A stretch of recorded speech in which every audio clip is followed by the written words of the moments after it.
समझते हैं। हो सकता है कि कल लास्ट लेक्चर के अंदर, मतलब लास्ट में आपको सेकंड क्वेश्चन मैंने करवा रहा था, उस समय हो सकता है कि वो पूरा नहीं हो पाया था और समझ में भी नहीं आया हो, तो आपसे नहीं हुआ हो, तो एक बार देख लीजिए। शुरू से हम ले रहे हैं उसको और समझ रहे हैं। देखिए, कोई कण है, वो क्या कर रहा है, क्षैतिज में गति कर रहा है। पढ़ लेते हैं पूरे क्वेश्चन को और समझते हैं, ठीक है। कल मैंने आपको जो क्वेश्चन 11 करवाया था उसमें कोई समस्या नहीं है, वो आराम से क्लियर हो गया आपका।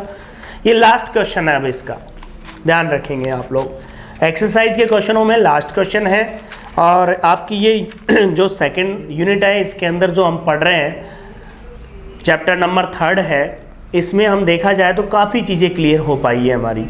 देखिए क्वेश्चन नंबर 2, सभी ध्यान देंगे।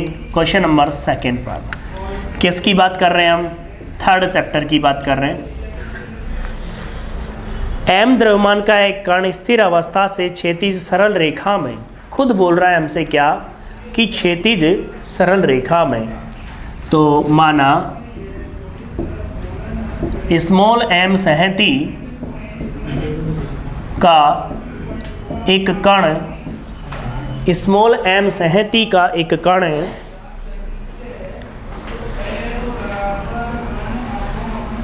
अचर बल के प्रभाव में ऐसे माध्यम में गतिमान है जिसका कि प्रतिरोध R बराबर, खुद क्वेश्चन दे रहा है, m संहति का एक कण क्षैतिज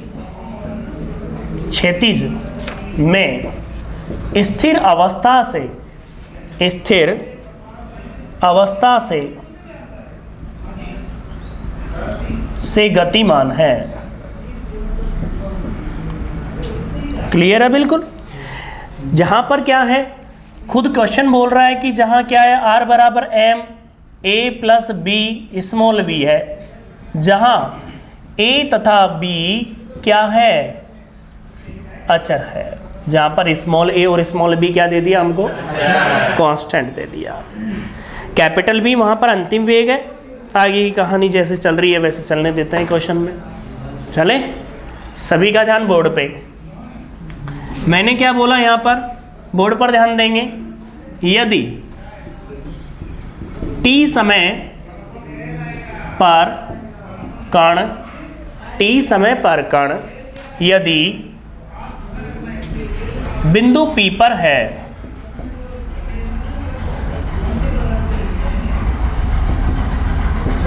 तो गति का समीकरण, क्लियर है बिल्कुल। बताइए, गति का समीकरण जो होता है, क्षैतिज की बात करते हैं तो आपको अच्छे से पता होगा कि mg क्या हो गया, 0 हो गया। तो दिमाग में यहाँ बिल्कुल क्लियर रखेंगे हम क्या, m d2x/dt² equal to, board पर ध्यान देंगे, minus m a plus bv, यही होगा आपके सामने। क्लियर है। एक बात बताइए, m से m कैंसिल हो गया, तो m से m कैंसिल कर दिया हमने। आप यहाँ पर ध्यान देंगे please, dv by dt equal to minus a plus bv। क्योंकि वो दूरी की बात कर रहा है, x की बात कर रहा है, तो पहले v का रिलेशन निकालें, अपन वेलोसिटी निकालते हैं। मैं आपसे बात करूँ यहाँ पर बाय सेपरेशन ऑफ वेरिएबल हो रहा है, तो देखिए बाय सेपरेशन ऑफ वेरिएबल, चर पृथक्करण हमने किया, तो देखिए dv अपॉन क्या हो गया, a plus bv equal to क्या आया, बोर्ड पर ध्यान देंगे सभी बच्चे, क्या आएगा, माइनस के dt। एक बात बताओ आप लोग, ठीक है, हम चले कहाँ से थे, स्थिर अवस्था से, खुद क्वेश्चन बोल रहा है, अर्थात t बराबर 0 से, कहाँ से, t बराबर 0 से। वो t टाइम की बात कर रहा है, t टाइम पर कहाँ हो जाता है, वो p बिंदु पर आ जाता है ना। तो t टाइम की बात करूँ तो उस समय वो कहाँ गया, p बिंदु पर गया। जब वो p बिंदु पर गया, बताओ जब वो स्टार्टिंग में चला तो वेलोसिटी क्या थी उसकी, 0। खुद क्वेश्चन में लिख दिया, जबकि हम फेंकते हैं जब ऐसा नहीं होता। क्वेश्चन खुद ही बोल रहा है कि स्थिर अवस्था से, इसका मतलब क्या हुआ, स्टार्टिंग कहाँ से कर रहा है, 0 से, उसकी वेलोसिटी नहीं है शुरू में। कहाँ पर बात कर रहा है, t समय पर वेलोसिटी, खुद क्वेश्चन ही बोल रहा है t समय पर वेलोसिटी कितनी है, स्मॉल v। बोलो भाई कोई डाउट है क्या इसमें, क्वेश्चन में एक एक चीज आपको दे रखी है जो मैंने लिखी है। देखिए अब इसका समाकलन किया हमने 1/b log a plus B V मजला ब्रैकेट लिमिट 0 से small v equal to minus K T. Clear है ना? मैं t डायरेक्ट लिमिट रख दी, उसमें कोई समस्या नहीं है। इस b को उधर भेज दूं, भेजो तो भेज दो, कोई दिक्कत नहीं है। पहले ये देखो स्मॉल b log बताओ a प्लस बी वी, ऐसा ही होगा ना? बताओ लोअर लिमिट रखूंगा तो क्या आएगा? माइनस लॉग ए। बोलिए भाई माइनस के टी किस क्या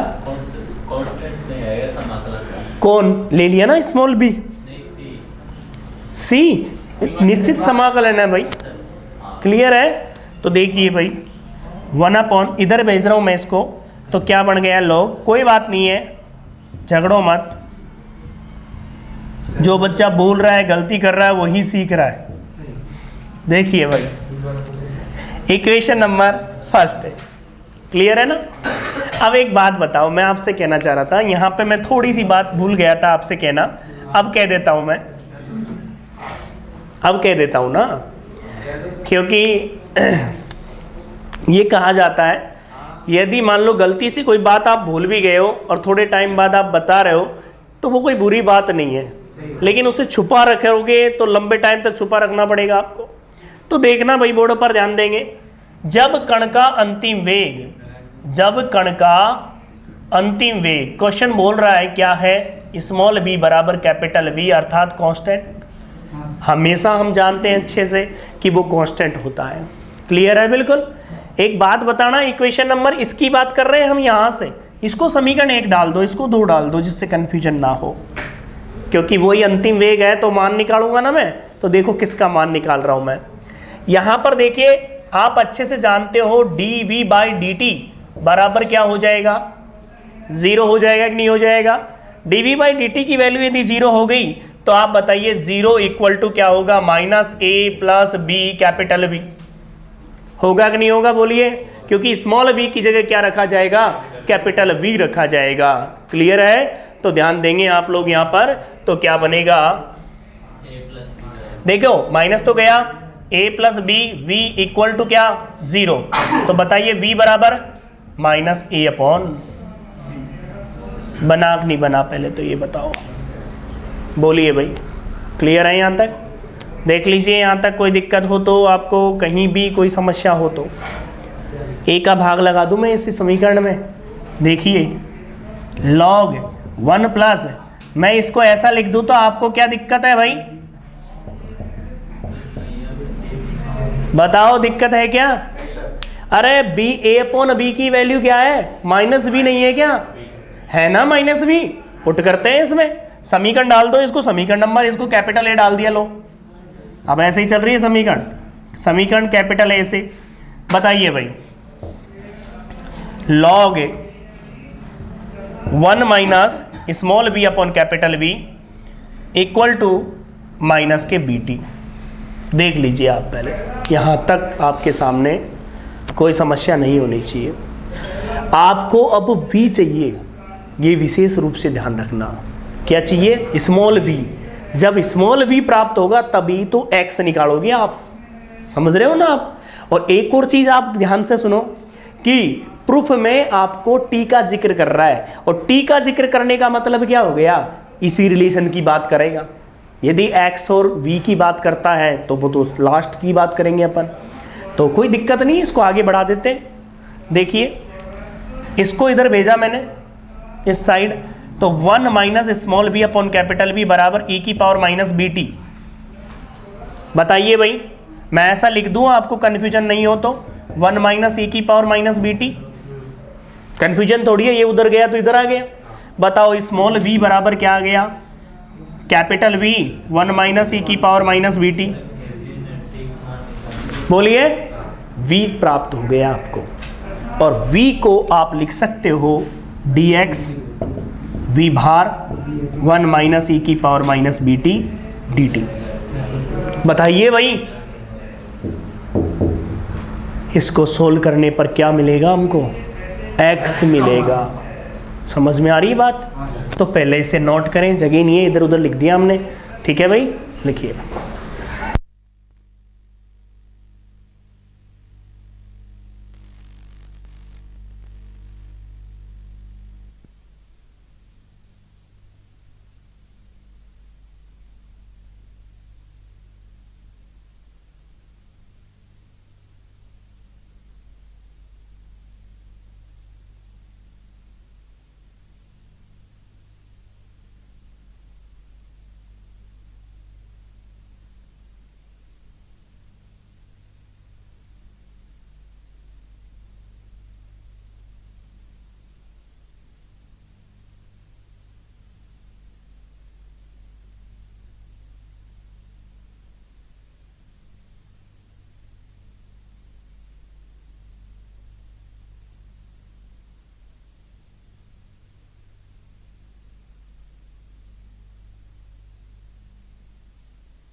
और इसको कंप्लीट करते हैं क्वेश्चन को।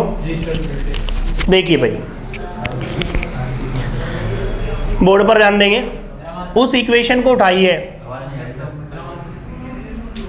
यहां पर ध्यान देंगे, इक्वेशन को उठाइए, x बराबर बताओ v एज इट इज, और आप बताइए इसका जब समाकलन करेंगे तो क्या आएगा, t माइनस e की power minus B T upon minus B होगा, देख लीजिए आप, और प्लस के क्या आ जाएगा, c1 ले लो, समीकरण नंबर डाल दो, इसको 2 इसको 3। क्लियर हो गई होगी बात आपको। अब हम आगे बढ़ते हैं इसमें और समझते हैं। कर दूं अब इसको,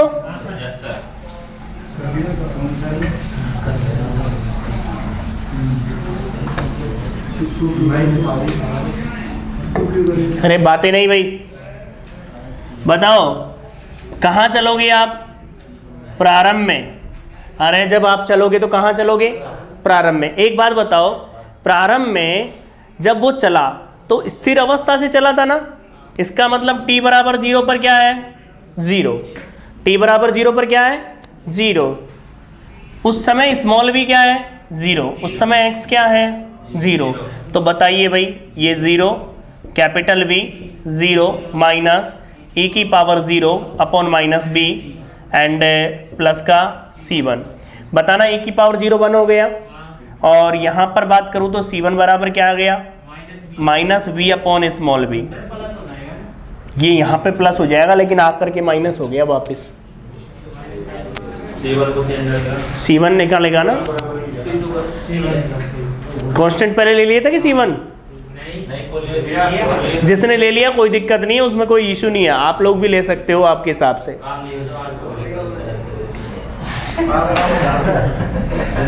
हाँ, c1 का बोर्ड पर ध्यान देंगे, c1 का मान समीकरण नंबर 3 में रखने पर x बराबर capital V t minus e की power minus B T upon minus B और minus K v upon small b।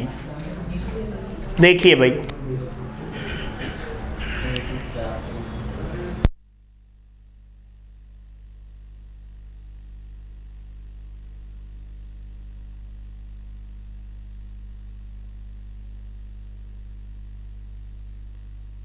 देखिए भाई, ये b है ना, b एलसीएम आ रहा है ना, तो देखो b एलसीएम आ रहा है तो किधर जाएगा, bx बराबर इधर क्या आएगा, v b t माइनस ये प्लस हो गया, क्या रहा, v e की पावर माइनस बी टी, ये क्या रहा, माइनस v। आप बताओगे मेरे को, यदि मैं इसमें से v कॉमन लूं तो bx बराबर क्या आ गया, बी टी प्लस क्या, e की power minus B T and minus 1। अब मैं एक बार आंसर चेक कर लेता हूं कि क्या बोल रहा है, कि प्रूफ क्या करना है। bx बराबर capital V B T minus 1 plus e की पावर माइनस बी टी। देख लीजिए एग्जैक्ट आपके आंसर आ चुके हैं। कहने का मतलब आपको चलना कैसे था, क्वेश्चन जो बोल रहा था, क्वेश्चन एक बात हमेशा याद रखना, क्वेश्चन कहेगा उस पर पॉइंट नोट करना दिमाग में कि स्थिर अवस्था बोल दिया, क्योंकि हम क्या करते हैं, जब भी पार्टिकल को क्षितिज में फेंके या ऊपर फेंकते हैं तो फेंकते हैं, और फेंकेंगे ना उस समय वेग कभी 0 नहीं ले रहे, आप देखिए पहले, लेकिन क्वेश्चन ने खुद बोल दिया कि स्थिर अवस्था, इसका मतलब t बराबर 0 पर 0 है वो। बात समझ रहे हो आप लोग, ठीक है भाई। आज की जो क्लास थी उसके अंदर मैंने आपको क्या बताया, क्वेश्चन नंबर 2 बताया है, ठीक है। Thank you.